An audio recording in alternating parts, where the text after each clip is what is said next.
Saudara mahasiswa, selamat berjumpa dalam program pendidikan Universitas Terbuka. Program ini akan membahas lahirnya organisasi dengan topik konsep dasar teori organisasi, fungsi dalam organisasi, hubungan di dalam organisasi. Nah, pemirsa, kapan organisasi mulai ada dan diatur secara lebih baik sehingga lebih efektif dalam beroperasinya? Selamat menyaksikan.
Pemirsa, dari kejadian tadi kita bisa melihat bahwa dalam keadaan seperti itu diperlukan suatu organisasi yang efektif, desain pekerjaan, rantai perintah, disiplin, dan kepemimpinan.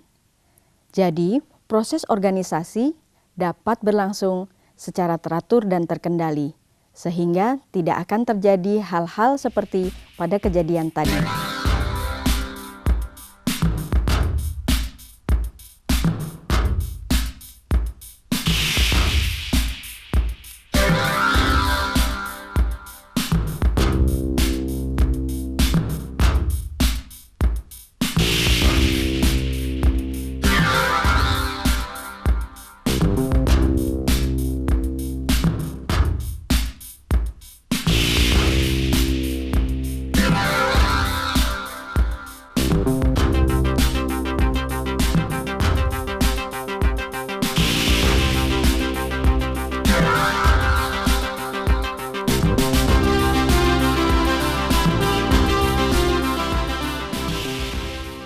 Bagaimana pemirsa? Berbeda bukan dari keadaan kantor sebelumnya? Hal ini terjadi karena pada kantor tersebut, sistem organisasi telah dirancang dan dilaksanakan dengan efektif. Sebenarnya apa yang dimaksud dengan organisasi yang efektif?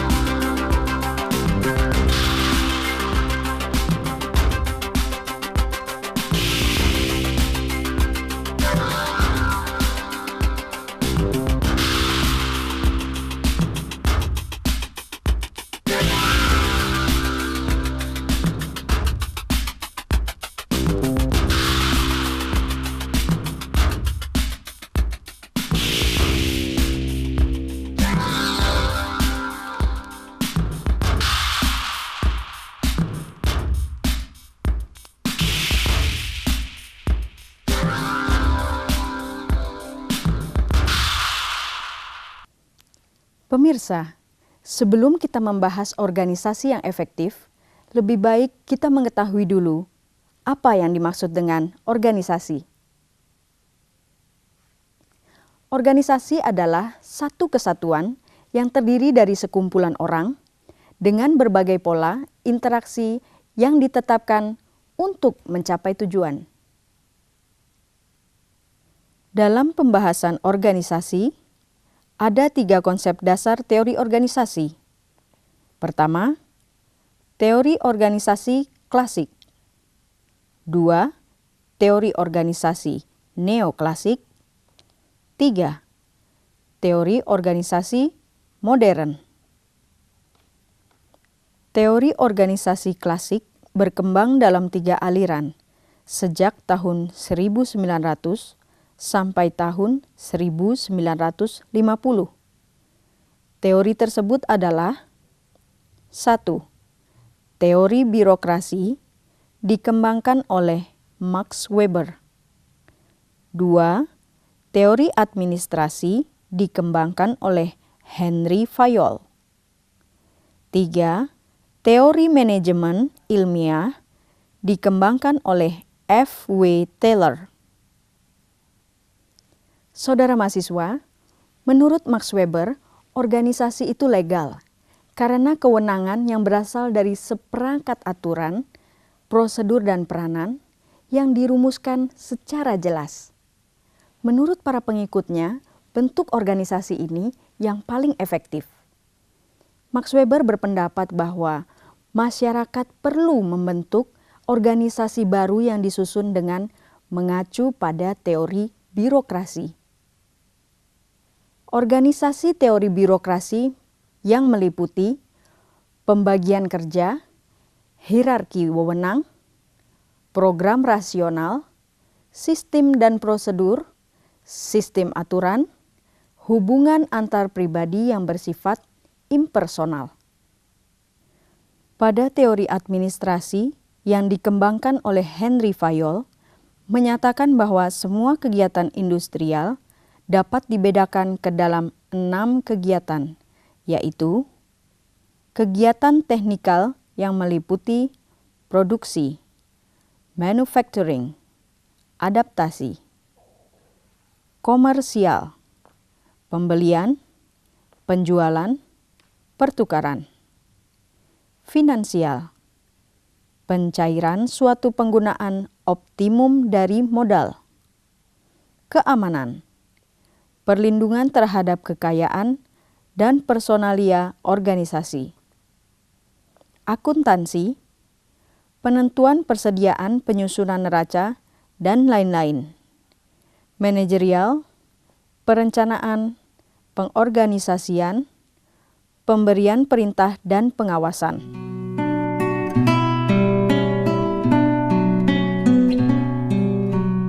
Pada teori manajemen ilmiah yang dikembangkan oleh F. W. Taylor, sekarang masih banyak dijumpai dalam praktek organisasi modern. Menurut teori ini, ada 4 kaidah dasar yang harus dilaksanakan dalam organisasi perusahaan, yaitu menggantikan metode kerja yang telah dikerjakan dengan mengembangkan ilmu pengetahuan tentang kerja yang ilmiah dan benar, mengadakan seleksi, latihan, pengembangan para karyawan secara ilmiah, pengembangan terhadap ilmu tentang kerja, serta seleksi. Latihan dan pengembangan secara ilmiah harus diintegrasikan sehingga karyawan bisa mencapai tingkat upah yang tinggi. Untuk mencapai manfaat, manajemen ilmiah perlu dikembangkan semangat dan mental karyawan melalui pendekatan antara karyawan dan manajer yang menimbulkan suasana kerja yang baik.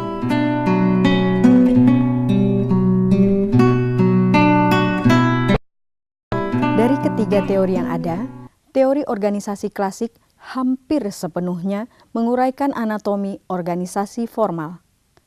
Definisi organisasi formal adalah sistem kegiatan yang terkoordinir, kelompok orang, kerjasama untuk mencapai tujuan.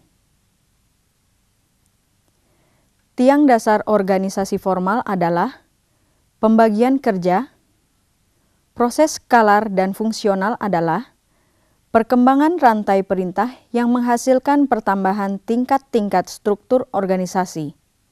Struktur adalah hubungan antara berbagai kegiatan berbeda yang dilaksanakan dalam suatu organisasi. Teori organisasi klasik menjabarkan faktor manusia dan hubungan antar manusia.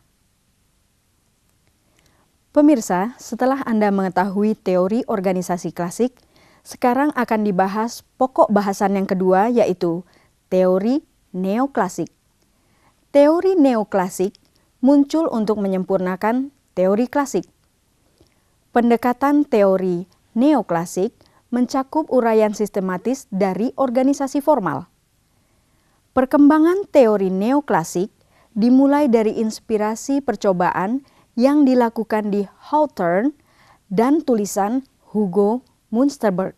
Kritik dan usul perubahan neoklasik pada tiang dasar teori klasik adalah kepada pentingnya memperhatikan faktor manusia dan hubungan antar manusia dalam organisasi. Di dalam organisasi selain organisasi formal, ada juga organisasi informal. Organisasi informal adalah organisasi yang berjalan di luar struktur organisasi formal. Organisasi informal biasanya terbentuk karena adanya kesamaan lokasi, jenis pekerjaan, minat, masalah-masalah khusus. Saudara mahasiswa, teori ketiga adalah teori organisasi modern, yang merupakan aliran besar ketiga dari teori organisasi. Teori organisasi ini dikembangkan tahun 1950. Teori ini menyebutkan bahwa kerja sesuatu yang sangat kompleks, dinamis, multilevel, multidimensional, dan probabilistik. Organisasi terdiri antara hubungan bagian-bagian dalam suatu sistem. Sebagai suatu sistem, organisasi terdiri dari 3 unsur, yaitu unsur struktur yang bersifat makro, unsur proses yang bersifat makro, unsur perilaku anggota organisasi yang bersifat mikro. Teori organisasi modern adalah multidisipliner yang konsep dan tekniknya dikembangkan dari banyak bidang studi seperti sosiologi, teori administrasi, ekonomi, psikologi, ekologi, operation research, dan sebagainya. Yang membedakan teori organisasi modern dengan teori organisasi lainnya adalah konsepsionalnya. Perbedaannya adalah teori klasik memusatkan pandangannya pada analisis dan deskripsi organisasi-organisasi. Berikut adalah kerangka model analisis sistem.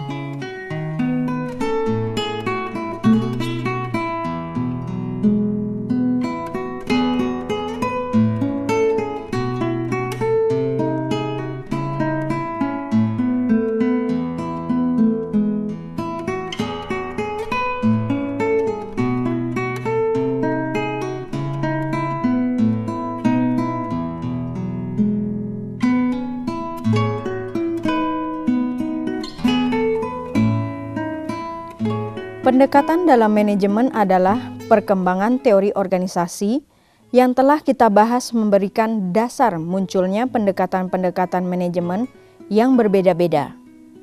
Dan pendekatan-pendekatan tersebut adalah pendekatan proses, pendekatan keperilakuan, pendekatan kuantitatif, pendekatan sistem, dan pendekatan situasional.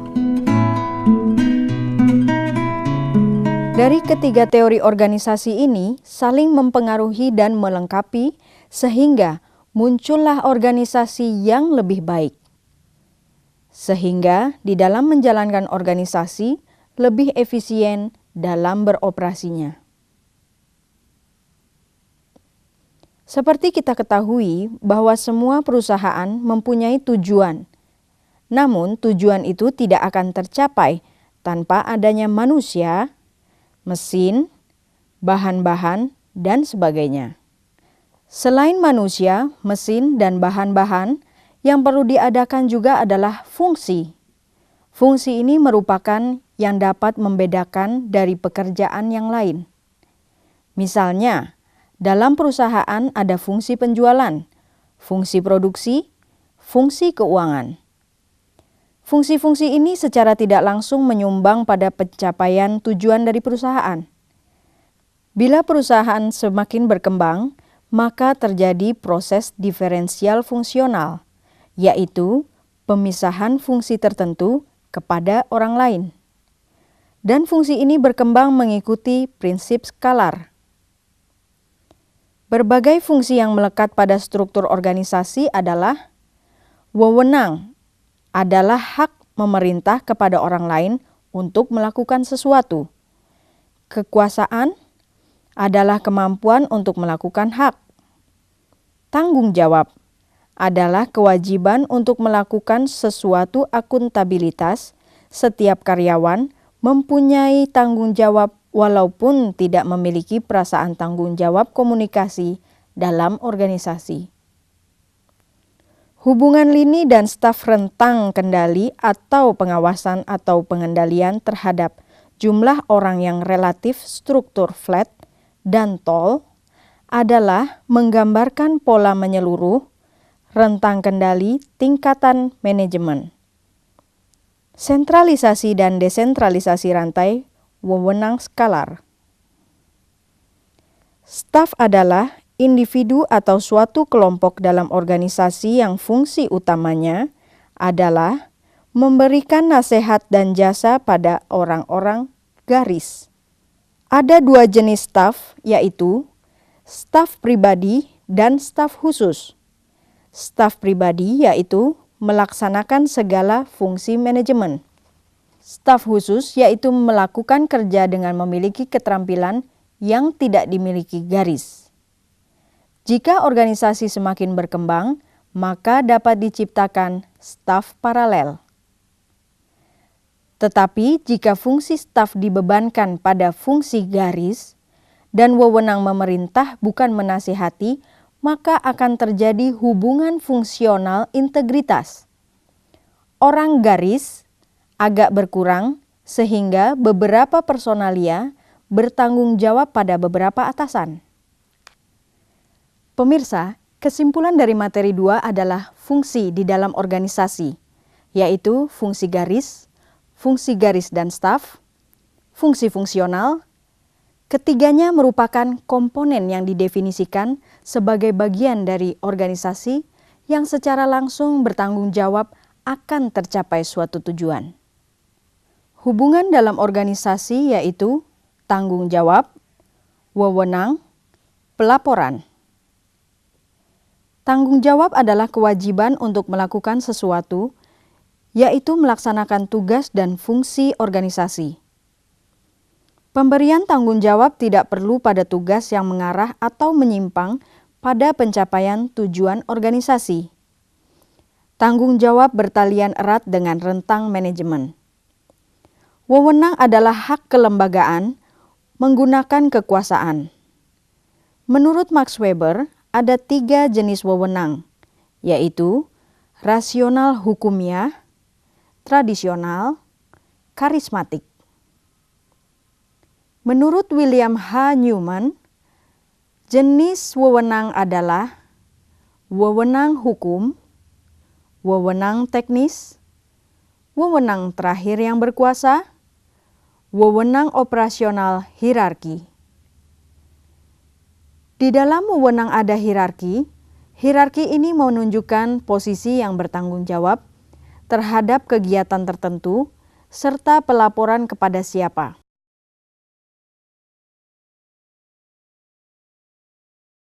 Rancang bangun hierarki wewenang meliputi rantai komando, kesatuan komando, rentang manajemen. Pelaporan merupakan aspek ketiga hubungan di dalam organisasi. Pelaporan merupakan wajib memberikan hasil-hasil, manajer wajib melaporkan prestasinya dan prestasi bawahan. Pelaporan dilakukan ke atas dan seorang bawahan hanya melaporkan ke seorang atasan saja.